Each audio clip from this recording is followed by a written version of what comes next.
محمدا عبده ورسوله أما بعد فقد قال الله تعالى في كلامه المجيد في فرقانه الحميد أعوذ بالله من الشيطان الرجيم بسم الله الرحمن الرحيم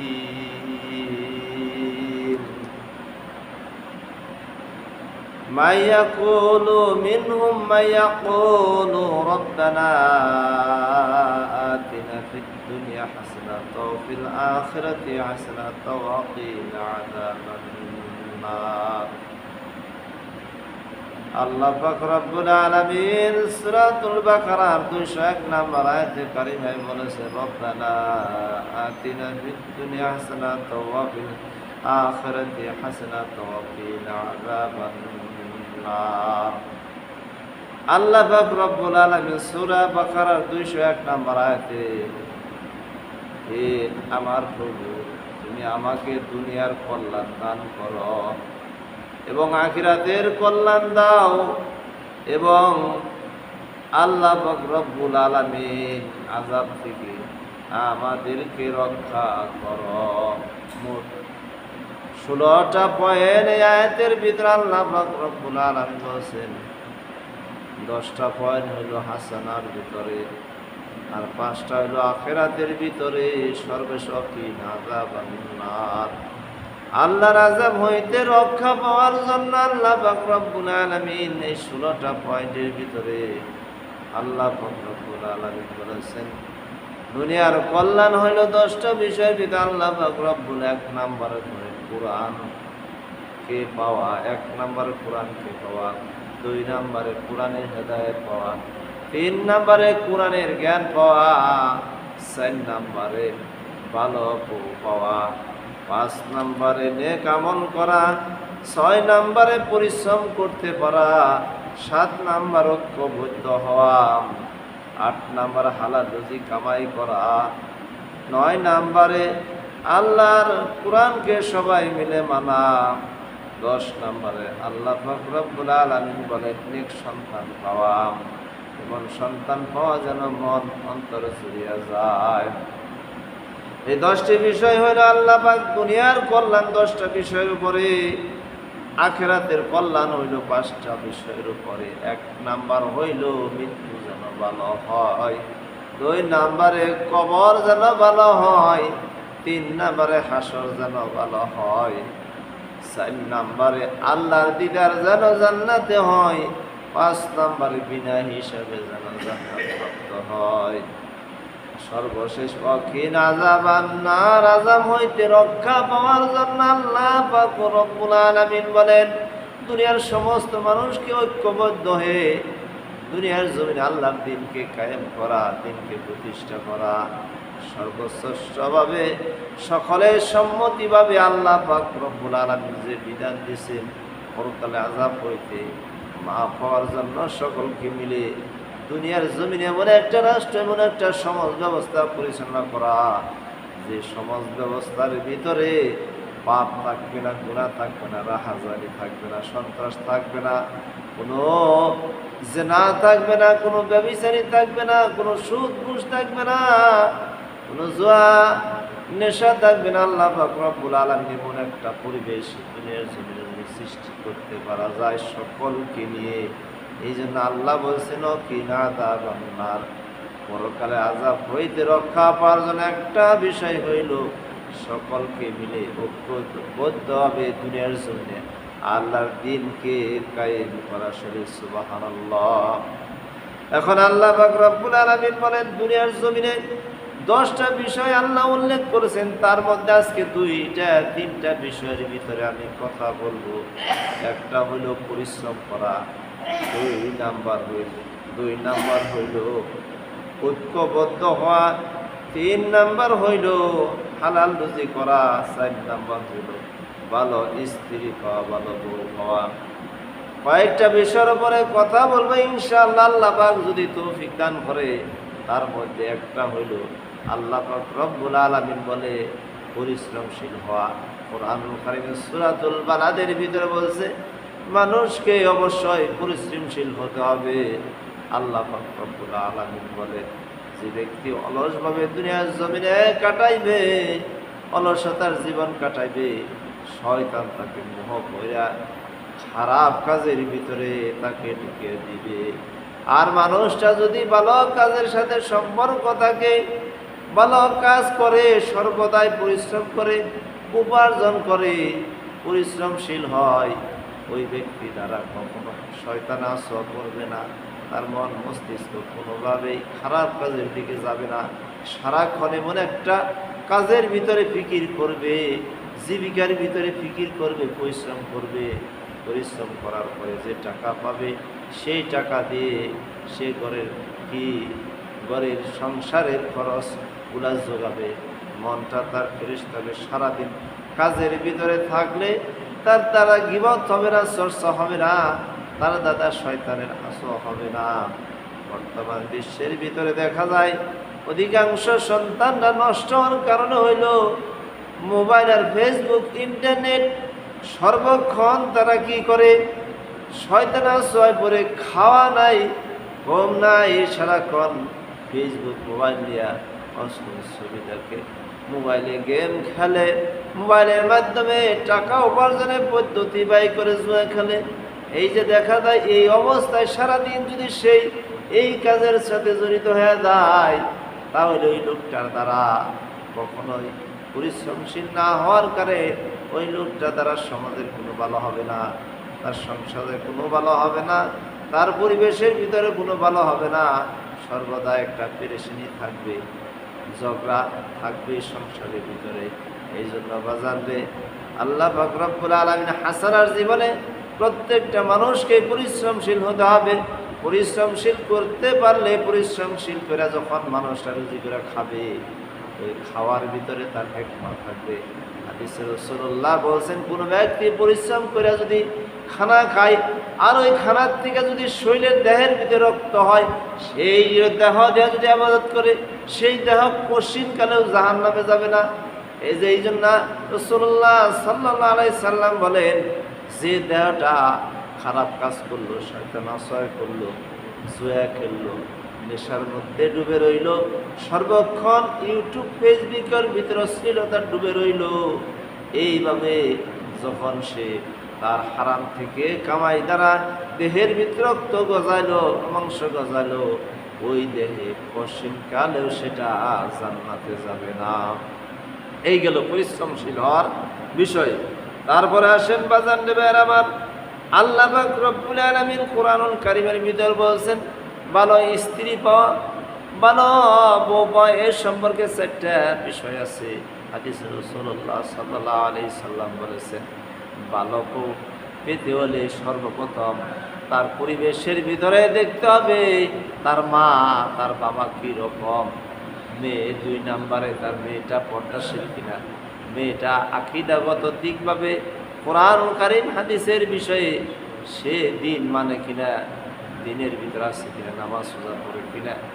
3 নম্বরে দেখতে হবে সেই মেয়েটার আখলাক চরিত্র কীরকম, ভালো কিনা, মানুষ সাথে কীরকম ব্যবহার করে, মানুষ সাথে কীরকম আচার ব্যবহার। এই কয়েকটা গুণ দেখতে হবে। আজকে দুনিয়ার জমিনে আমরা শুধু সাদা চামড়া দেখি, সাদা দেখি, কিন্তু সাদার ভিতরে অনেক ভেজাল রয়েছে। বাজার নেবের আমার, এই জন্য মেয়ে যদি কালাও হয়, তার ভিতরে যদি এই গুণগুলা পাওয়া যায়, কালো মেয়ে আপনার জন্য ঘরে শান্তি আনবে, আপনার ঘরের মধ্যে বরকত বয়ে আনবে।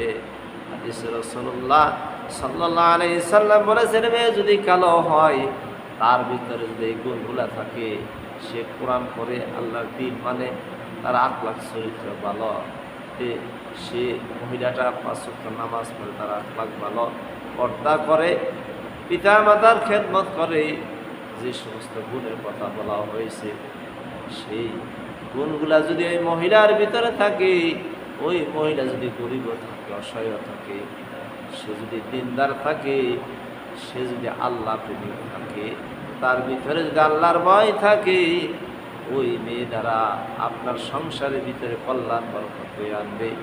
আর যে মেয়েটা সাদা চামড়া দিকে আনলেন, সুন্দর দিকে আনলেন, দেখা যায় মেয়েটা তার পরিবেশ ভালো না, তার চালচলন ভালো না, তার আচার ব্যবহার ভালো না, সে খারাপ আড্ডার সাথে মিশতে চায়, এই ধরনের পরিবেশের মেয়েকে যদি আনেন আপনার সংসার জীবনে অনিষ্ট হয়ে যাবে। এই জন্য ছেলে বিবাহ করায় তাহলে কয়েকটা গুণের ভিতরে বিবাহ দিতে হবে। আবার মেয়েও যদি বিবাহ দেন ছেলেরও কয়েকটা গুণ থাকতে হবে। ছেলের পরিবেশ দেখতে হবে, ছেলে নামাজি কিনা, তার চরিত্র ভালো কিনা, সে নেশা করে কিনা, তার বংশগতভাবে তার পিতা মাতার পরিবেশটা কীরকম। তারপরে আপনার মেয়েকে আপনি তুলে দিবেন, তাহলে উভয়ের ভিতরে আল্লাহ পাক রব্বুল আলামিন কল্যাণ বয়ে আনবে। এইগুলো আপনার ভালো স্ত্রী পাওয়া। হ্যাঁ, ভালো স্ত্রী হলে স্বামীর খেদমত করবে, ওই স্ত্রী স্বামীর খেদমতে সে দুনিয়ার জমিন থেকে জান্নাত কামাই করবে। স্বামীও স্ত্রীর প্রতি কী বলবে? আনুগত্য স্বীকার করে তাকে মহব্বত ভালোবাসা দেবে। 3 নম্বর আশা থেকে আল্লাহ পাক রব্বুল আলামিন বলেন কোরআনুল কারীমের ভিতরে ঐক্যবদ্ধ হওয়া। সূরা আল ইমরানের 103 নম্বর আয়াতের কারীমের ভিতরে বলেছেন ঐক্যবদ্ধ হওয়া হইল দুনিয়ার মুসলমান পরস্পরের সাথে মহব্বত সৃষ্টি করো, একে অপরের সাথে মহব্বত সৃষ্টি করো। তুমি একে অপরের ভাই ভাই স্বরূপ একে অপরের সাথে হিংসা করো না, বিদ্বেষ করো না। একে অপরকে হিংসা বিদ্বেষ করে একে অপরের কাছ থেকে দূরে সরে যাও না। তোমরা একে অপরে ভাই ভাই হয়ে থাকো, মুসলমান পরস্পর ভাই ভাই হয়ে থাকো, একে অপরের কল্যাণের কাজে তোমরা নিযুক্ত হয়ে থাকো। ঐক্যবদ্ধ হওয়া মানে সমাজ ব্যবস্থায় ঐক্যবদ্ধ হয়ে সমাজের শাসন কায়েম করা, রাষ্ট্রের ভিতরে ঐক্যবদ্ধ হয়ে এমন একটা পরিবেশ সৃষ্টি করা যেন ওই পরিবেশ দেখে দেশের মানুষ, সমাজের মানুষ, রাষ্ট্রের মানুষ এমন একটি সুশীল সমাজ গড়ে দেওয়া। ঐক্যবদ্ধভাবে যদি আমরা বাংলাদেশের ভিতরে একটা সুন্দর রাষ্ট্র গড়ে দিতে পারি, একটা সুন্দর ব্যবস্থা করে দিতে পারি, এই রাষ্ট্রের ভিতরে যারা সরকারিভাবে এমপি মিনিস্টার যারা সদস্য হবে তাদের ভিতরে যদি আল্লাহর ভয় থাকে, রসুলের মহব্বত থাকে, মানুষের প্রতি যদি মহব্বত থাকে, মানুষের প্রতি যদি সহানুভূতি থাকে, তাদের দ্বারা সম্ভব কোরআন দিয়ে যদি দেশটা পরিচালনা করে, নারীরা বিপর্দয়ে বাইরে যায়, শাসন ব্যবস্থা যদি আল্লাহ পাকের দুনিয়ার জমিনে যদি শাসন ব্যবস্থা ঐক্যবদ্ধভাবে যদি কায়েম করা যায়, নারীরা বেপর্দায় জমিনে চলাচল করে, শাসন ব্যবস্থায় নারীদের পর্দার ব্যবস্থা করলে এই দেশটা 100% মুসলমান দেশ হিসাবে আল্লাহর কাছে কি হবে? সম্মান পাবে, ইজ্জত পাবে, বরকত পাবে। বিনিময়ে আল্লাহ পাক এই দুনিয়ার জমিনে রাষ্ট্রের ভিতরে সমাজের ভিতরে আল্লাহ পাক রব্বুল আলামিন কল্যাণ দিয়ে দিবে। শুধু সুবহানাল্লাহ। তারপর হইল নেক আমল করা। আল্লাহ পাক রব্বুল আলামিন কোরআনুল কারীমের ভিতরে বলেছেন ইন্নাল্লাযিনা আমানু ওয়া আমিলুস সলিহাতি লাহুম জান্নাতুন তাজরি মিন তাহতিহাল আনহার।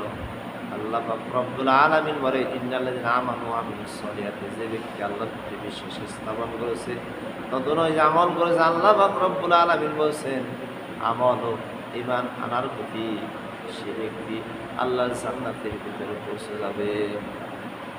রাসূলুল্লাহ সাল্লাল্লাহু আলাইহি সাল্লাম বলেছেন, হাদিসে রাসূলুল্লাহ সাল্লাল্লাহু আলাইহি সাল্লাম বলেছেন, দুনিয়ার জমিন হইতে মানুষ যদি মারা যায়, মারা যাওয়ার পরে সমস্ত আমল বন্ধ হয়ে যাবে, কিন্তু 3টা আমল তার জন্য চালু হয়ে যাবে। সন্তান যদি সেই জিনিসগুলো চালু রাখতে পারে, হাদিসে রাসূলুল্লাহ সাল্লাল্লাহু আলাইহি সাল্লাম বলেছেন, সন্তান যদি নেক হয়, সন্তান যদি বাবা আমার জন্য দোয়া মাগফিরাত কামনা করে, তাদের জন্য সদকা দানের হাত যদি বাড়িয়ে দেয়, বাবা মা যদি খবর মুসিবতে থাকে, আল্লাহ পাক রব্বুল আলামিন বলে নেক সন্তান যখন নামাজরত অবস্থায় পিতা মাতার জন্য যখন চোখের পানি ছেড়ে দিয়ে দোয়া করবে, আল্লাহ পাক রব্বুল আলামিন বলেন ওই রকম পিতা মাতা যদি সন্তান দুনিয়ার জমিন হইতে বিদায় নিয়ে কবরে যায়, হাদিসে রাসূলুল্লাহ সাল্লাল্লাহু আলাইহি সাল্লাম বলছে 3 জনের দোয়া আল্লাহ পাক আরশে মালিক কবুল করে না, কোনো পর্দা থাকে না। তার একটা হইল পিতা মাতা যদি সন্তানের জন্য দোয়া করে, সন্তান যদি কবর মুসিবত থাকে, সন্তানদের জন্য পিতা মাতার দোয়া আল্লাহ পাক কবুল করে না। শুধু সুবহানাল্লাহ। এই জন্য আল্লাহ পাক রব্বুল আলামিন বলেন সূরাতুল বনী ইসরাঈলের ভিতরে আল্লাহ পাক রব্বুল আলামিন 23 নম্বর 24 নম্বর আয়াতে বলে আল্লাহর সাথে শিরক করো না। আল্লাহ পাক 2 নম্বরে বলেন পিতা মাতার সাথে ভালো ব্যবহার করো, আচরণ ভালো ব্যবহার করো। মৃত্যুর পরে করণীয় কাজ হলো পিতা মাতার জন্য নামাজ পড়ে, রোজা করে, সদকা করে তাদের জন্য দোয়া মাগফিরাত করতেই থাকো। দেখা যাবে কোনো মুসিবত থাকলে আল্লাহ তোমার দোয়ার খাতিরে ওই সন্তানগুলাকে যদি মুসিবত থাকে পিতা মাতার দোয়ার মহব্বতে আল্লাহ রব্বুল আলামিন তাকে মাফ করে দিবে। সুবহানাল্লাহ। এই জন্য ভালো সন্তান এই 10টার ভিতরে একটা আছে, এমন সন্তান দাও আল্লাহ যেন অন্তর জড়িয়ে যায়। সন্তান যদি দুনিয়ার জমিনে ভালো হয় সেটা হইল সবচেয়ে বড় নসিব, কপাল পুরো আমাদের। আজকে আমাদের সন্তানগুলো এরকম হয়েছে পরিবেশ যে আমার সন্তান আজকে ইয়াবা খায়, বাবা খায়, ফেন্সিডিল খায়। আজকে সন্তান চোখের সামনে পিতামাতার সামনে নষ্ট হইতেছে, আর এই পিতামাতা দেখতেছে কিছুই বলতেছে না। কুলাঙ্গার বাপ মা তার সন্তানের কুলাঙ্গার। এই নাস্তিকের মুসলমান পরিচয় দিতে ঘৃণা হয়, এরা মুসলমান পরিচয় দিতে ঘৃণা হয়। কারণ হইল সন্তান জাহান্নামের দিকে যাইতেছে আর বাপ মা তাদের কোনো শাসন বার করতেছে না, তাদেরকে ইসলামের ভিতরে আনতেছে না। এই জন্য এই পিতামাতাও জাহান্নামে হবে, এই সন্তানও জাহান্নামে হবে। এই জন্য পিতামাতার দায়িত্ব হলো সন্তানকে পরিপূর্ণভাবে ইসলামের ভিতরে প্রবেশ করানো। এইটা পিতামাতার উপর একটা দায়িত্ব এবং কর্তব্য। সন্তানদেরকে যদি তারা এই দায়িত্ব কর্তব্য পালন থেকে বিরত থাকে তাহলে এই সন্তানে কী হবে, সেদিন জাহান্নামে যাবে। সন্তানরা পারে পেরে তাদের উপর দেয়া তারাও জাহান্নামে যাবে। নাউযুবিল্লাহ। এই জন্য পিতামাতার দায়িত্ব সন্তানকে আল্লাহর দ্বীন শিক্ষা করা, সন্তানকে আল্লাহর পথে প্রতীক বানানো, সন্তানকে আল্লাহ রসুলের প্রতি মহব্বত বানানো। আজকে আমাদের সন্তান এইরকম নাস্তিক যে আমাদের নবীদেরকে নিয়ে কটূক্তি করে, তার তো ইমানই নাই, সে তো নাস্তিক, সে মৃত্যুর পরে তার জন্য জাহান্নাম তৈরি হয়েছে। বলি নাউযুবিল্লাহ। আল্লাহ আমাদের এমন সন্তান দান করুক যে সন্তান কী হবে, দুনিয়ার জমিনে মানুষ বাহবা দিয়ে মৃত্যুর পরেও প্রশংসা করবে। এই ধরনের সন্তান আল্লাহ আমাদেরকে দান করো, তারা যেন দুনিয়াও কামাবি হয়, আখিরাতও কামাবি হয়। আখির দান আলহামদুলিল্লাহি রাব্বিল আলামিন। যা আলোচনা করে পর আল্লাহ আমল করা তৌফিক দান করুন।